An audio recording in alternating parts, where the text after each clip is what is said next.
Tem uma coisa acontecendo dentro da Rússia que devia preocupar Putin mais do que qualquer. As tropas russas tomaram Pokrovsk. Ce nom ne vous dit peut-être rien. Mais à l'intérieur de la Russie, ça devait être énorme. Pokrovsk était la ville que Poutine avait juré de capturer. Le centre qui, disait-il clairement, allait ouvrir la voie à la Russie, devait engloutir le reste de l'Est de l'Ukraine. La propagande a célébré. C'était le tournant. C'était la preuve que la machine de guerre russe avait enfin percé la défense ukrainienne. Mais ensuite, le mois suivant est arrivé. Puis le mois suivant, et cette porte qui allait s'ouvrir, ne s'est pas ouverte. Ce qui devait être la plus grande victoire de Poutine cette année, s'est révélé être exactement le contraire. Conquérir la ville la plus importante de la guerre n'a servi presque à rien. Parce que cette victoire vide a révélé quelque chose que Poutine a passé 4 ans à essayer de cacher. Et cela n'est pas sur le champ de bataille. Elle se trouve à l'intérieur même de la Russie. Pour comprendre pourquoi c'est si grave, tu dois savoir ce que signifiait Pokrovsk. Parce que ce n'était pas une ville comme les autres. C'était un centre logistique, le point où plusieurs routes d'approvisionnement se croisent. Celui qui contrôle Pokrovsk contrôle le flux de tout ce qui entre et sort d'une énorme partie de l'Est. C'est pourquoi les généraux russes disaient que si la ville tombait, le reste de la défense ukrainienne s'effondrerait aussi. Comme un effet domino. C'est pour cela que Poutine a passé plus d'1 an à tout jeter contre elle. Et il ne l'a pas caché à son propre peuple. À la fin de l'année dernière, Poutine est allé en public et a dit que la moitié de la ville était déjà prise, que ce n'était qu'une question de semaines. Que Pokrovsk tomberait avant l'hiver. Il a transformé cette ville en une promesse personnelle. Il a misé sa propre crédibilité dessus. Et c'est là que réside le problème. Parce que la Russie a mis presque 2 ans pour avancer de moins de 50 km dans cette région. Pour que vous ayez une idée de ce que cela signifie. Ce rythme est plus lent que les offensives les plus sanglantes de la Première Guerre mondiale. Il y a plus de 100 ans, des soldats mouraient par milliers pour gagner quelques mètres de boue par jour. Car l'armée russe, en plein XXIe siècle, avec des drones et des satellites, a avancé encore plus lentement que cela. Et l'hiver que Poutine avait fixé comme échéance est arrivé, et est passé. Et la ville est restée debout pendant des mois. Lorsqu'elle est finalement tombée, il s'est produit quelque chose d'inattendu pour la propagande russe. Rien. Le front n'a pas bougé. Le domino n'est pas tombé. Cette fameuse porte qui allait s'ouvrir était restée fermée. Les généraux qui avaient promis l'effondrement de l'Ukraine sont restés à regarder une carte qui a à peine changé de couleur. Et si conquérir la ville la plus importante de la guerre ne change rien, ce n'est pas un signe de force, c'est le premier symptôme d'un problème bien plus grave. Si c'est ce genre d'analyse directe sur la guerre que tu recherches, abonne-toi à la chaîne. C'est exactement ce qu'on fait ici. Pendant que la Russie s'arrêtait, l'Ukraine avançait. Selon le commandant de l'armée ukrainienne lui-même, au cours des 30 jours suivants, les forces ukrainiennes ont repris environ 400 km² de territoire. En d'autres termes, le camp qui était censé avancer était en train de reculer. Le camp qui était censé s'effondrer était en train de regagner du terrain. Et la façon dont la Russie essaie d'avancer maintenant en dit long. Oublie ces images de colonnes de chars roulant à travers champs à découvert. C'est fini. Aujourd'hui, l'avancée russe se fait par de tout petits groupes.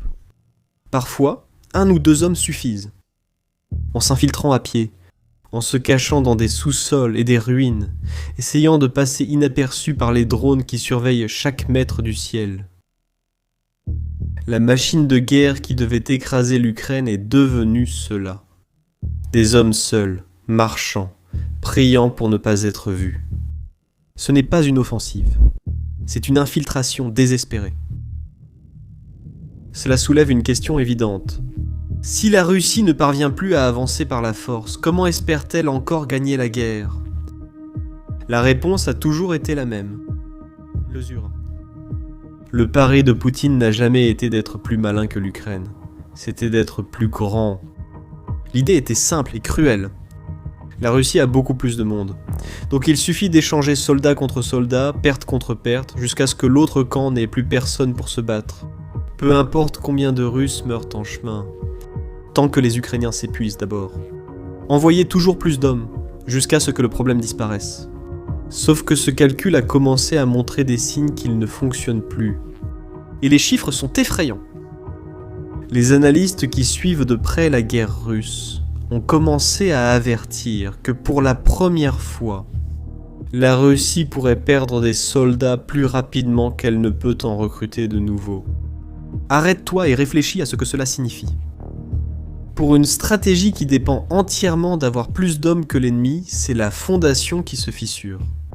Et ce n'est pas faute d'essayer. La Russie offre l'équivalent de 80 000 $ à ceux qui signent un contrat pour aller se battre. C'est plus de 4 fois le salaire moyen annuel d'un Russe. C'est une fortune. Et malgré cela, le recrutement a chuté de 20% au début de cette année, par rapport à l'année dernière. L'offre financière n'a jamais été aussi élevée. Les hommes ne viennent plus le prendre. Et pour remplir les rangs qui continuent de se vider, la Russie gratte le fond du baril. Aujourd'hui, une grande partie des nouvelles recrues vient des groupes les plus vulnérables de la société. Des prisonniers libérés des prisons pour aller directement au front. Des gens endettés jusqu'au cou, acceptant la guerre en échange de l'annulation de leurs dettes. Des immigrés sous pression. Ajoutez à cela des vagues entières de soldats envoyés par la Corée du Nord pour combattre dans une guerre qui n'est pas la leur. Ce n'est pas le comportement d'une armée saine et confiante. C'est ce qu'une armée fait lorsqu'elle est désespérée de remplacer ses pertes plus vite qu'elles ne surviennent. Et elle n'y arrive pas.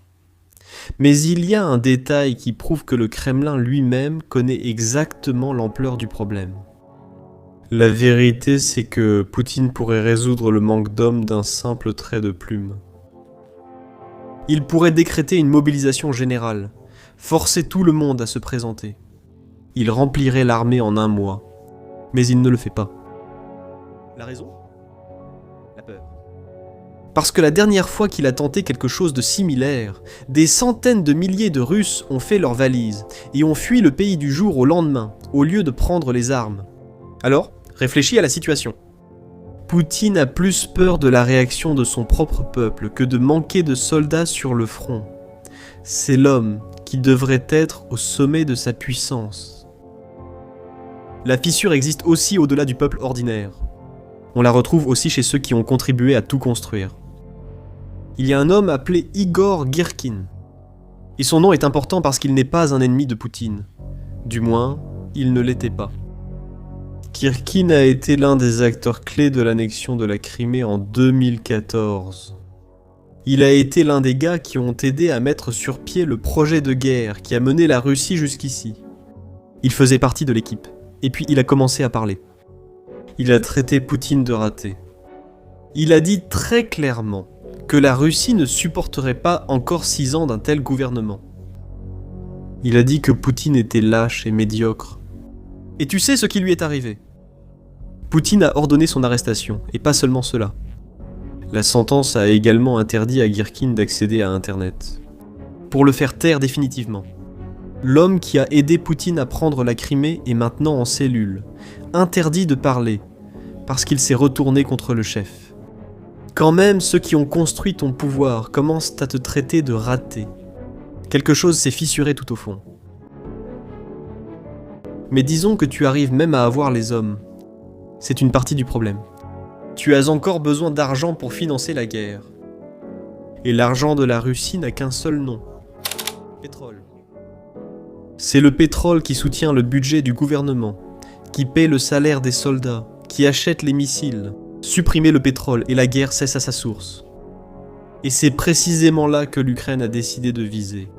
Au cours des derniers mois, des drones ukrainiens ont parcouru des centaines de kilomètres à l'intérieur du territoire russe et attaqué les raffineries, les endroits où le pétrole brut devient réellement du carburant. Et ce n'est pas une attaque isolée. En un mois, plus de 30 attaques similaires ont eu lieu, un record depuis le début de la guerre. Le résultat est brutal et mesurable.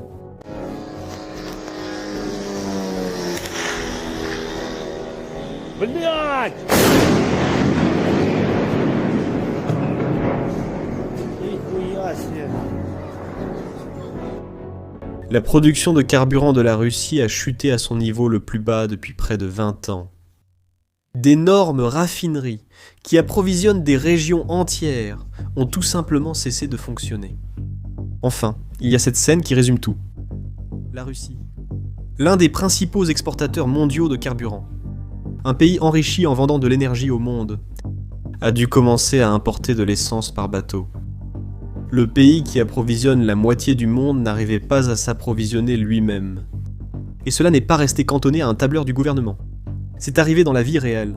Dans plusieurs régions russes, les conducteurs ont commencé à faire face à des files d'attente interminables. De nombreuses stations-service se sont retrouvées à sec. La guerre qui était censée se dérouler loin, là-bas en Ukraine, est apparue à la pompe à essence du coin. Et le trou ne s'arrête pas au carburant. Le gouvernement russe lui-même a été obligé d'admettre que l'économie a ralenti. La prévision officielle de croissance pour cette année a été réduite de plus d'1% à moins d'0,5%. Et l'économie a même rétréci au début de l'année. La hausse du prix du pétrole à l'étranger, provoquée par les tensions au Moyen-Orient, a aidé à combler une partie de ces trous dans la caisse pour l'instant. Mais c'est un soulagement temporaire. Et les dégâts dans les raffineries sont structurels. Enlève le pétrole de l'équation. Et ce qui reste, c'est une économie qui grince sur plusieurs fronts en même temps. Alors, regarde où Poutine en est arrivé. Le front est bloqué, les soldats disparaissent, même avec des fortunes sur la table. Et maintenant, l'argent lui-même, qui paie tout, est en train de se tarir à la source. Les trois choses qui ont soutenu cette guerre pendant 4 ans sont en train de céder en même temps. Et là, la question se pose. Que reste-t-il au chef qui a perdu ses outils, mais qui ne peut, en aucun cas, admettre une défaite devant son propre peuple? Il ne reste plus qu'à montrer sa force ailleurs. C'est là que l'histoire devient vraiment dangereuse. Si Poutine ne peut plus gagner sur le champ de bataille, et ne peut pas le dire aux Russes, il a désespérément besoin d'une nouvelle image de puissance. Quelque chose qui fasse que le monde, et surtout son peuple, continue de croire qu'il est toujours aux commandes, qu'il est encore fort, qu'il contrôle encore la situation. Et c'est à peu près à ce moment-là que les drones russes ont commencé à tomber de l'autre côté de la frontière, sur le territoire de l'OTAN. En mai de cette année, un drone russe a traversé la frontière et a frappé un immeuble résidentiel dans la ville de Galaxia, en Roumanie. 2 personnes ont été blessées. Et cela n'a un poids historique, qui est facile à négliger. C'était la première fois, en près de 4 ans de guerre, qu'un drone russe a blessé quelqu'un à l'intérieur du territoire de l'OTAN. La ligne que le monde entier craignait de voir franchie a été franchie. Et la Roumanie n'est pas un pays quelconque dans cette histoire. Elle était membre de l'OTAN. Et selon la règle de l'Alliance, une attaque contre un membre peut être considérée comme une attaque contre les 32. Et la Roumanie n'est pas un cas isolé. Des drones sont tombés et ont violé l'espace aérien de la Pologne, de l'Estonie, de la Lettonie, à plusieurs reprises ces derniers mois. Arrête-toi et réfléchis à ce que cela révèle. Tu vois ? La guerre est devenue tellement intense, tellement saturée de drones qui volent dans tous les sens, qu'elle déborde de partout, à l'intérieur de pays qui ne sont même pas en guerre. Et, pendant la même période, la Russie a menacé de lancer des attaques systématiques contre la capitale ukrainienne, et elle a mené des exercices militaires avec ses forces nucléaires, juste pour rappeler à tout le monde qu'elle possède le plus grand arsenal de bombes atomiques de la planète. Et tu sais ce qui se cache derrière tout ça ? Les États-Unis. C'est parce que les États-Unis ont toujours été le principal frein à la Russie. Mais maintenant, ils ont l'attention divisée. En partie, ils étaient tournés vers la guerre avec l'Iran.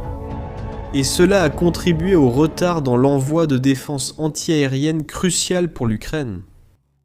Poutine y a vu une opportunité, un moment où le monde regardait ailleurs. Et il a décidé d'agir. Mais l'OTAN n'est pas resté les bras croisés à regarder. L'Alliance a accéléré l'envoi de défense anti-aérienne vers la frontière Est. Et elle a lancé toute une opération juste pour surveiller et protéger ce flanc. Des pays qui ont passé des années à considérer la guerre comme un problème de voisins se dépêchent maintenant de protéger leur propre ciel. D'un côté, un empire qui grince de l'intérieur, sans soldats, sans carburant, sans avancée. De l'autre, la plus grande alliance militaire de l'histoire du monde. En mouvement, en train de s'armer, en train de se préparer. Et les deux de plus en plus proches l'un de l'autre. Tu arrives à voir la taille de ça ? La plus grande victoire russe de l'année n'a pas changé grand-chose. L'argent n'a plus attiré de soldats, même quand Vladimir Poutine offrait des fortunes. Et le pétrole, qui finance toute la guerre, est attaqué. La Russie doit même importer de l'essence.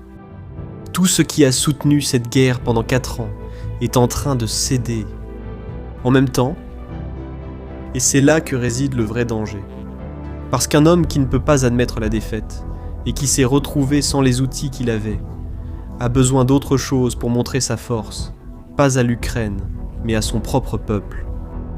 Et c'est exactement cela qui explique les drones traversant la frontière de l'OTAN. Les menaces contre la capitale de l'Ukraine, les exercices nucléaires. Rien de tout cela ne montre Vladimir Poutine au sommet de sa puissance. C'est ce qui reste quand tout le reste a déjà échoué. Et peut-être que personne n'a mieux résumé la situation de Vladimir Poutine que Volodymyr Zelensky lui-même il y a quelques jours. Il a affirmé que Vladimir Poutine ne craint ni l'Ukraine, ni l'OTAN, ni les sanctions. Ce que Poutine redoute vraiment, ce sont 1 million de soldats russes qui un jour rentreront chez eux et poseront une seule question. Pourquoi avons-nous combattu ? Maintenant, je veux connaître ton avis. Penses-tu que cette escalade de Poutine contre l'Occident est le calcul froid d'un stratège ou le désespoir de quelqu'un qui a déjà perdu le contrôle ? Dis-moi ce que tu en penses dans les commentaires ci-dessous. A bientôt pour une nouvelle vidéo.